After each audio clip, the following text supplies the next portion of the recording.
के स्टेडियम में हम मौजूद हैं जहां पर आज T20 क्रिकेट कप का मेला सजने जा रहा है। न्यूजीलैंड की टीम वापस चली गई, शाइकीने क्रिकेट मायूस हो गए, मगर आज यहां पर स्टेडियम में जो क्रिकेट का मैच होने जा रहा है उसके लिए यहां के मुर्गे मुर्गियां बहुत ज़्यादा खुश हैं, क्योंकि शाइकीने क्रिकेट ने तो उसी दिन ही कहा था कि बहुत मायूस हो गए, अब टिकट के पैसे वापस होने चाहिए।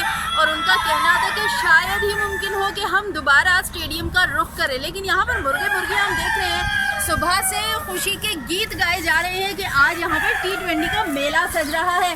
और देखें किस तरह से वो झूम रहे हैं और वो गा रहे हैं, हर तरफ से कुकड़ू कू की आवाज़ें आ रही हैं। वाह वाह वाह वाह, क्या कहने।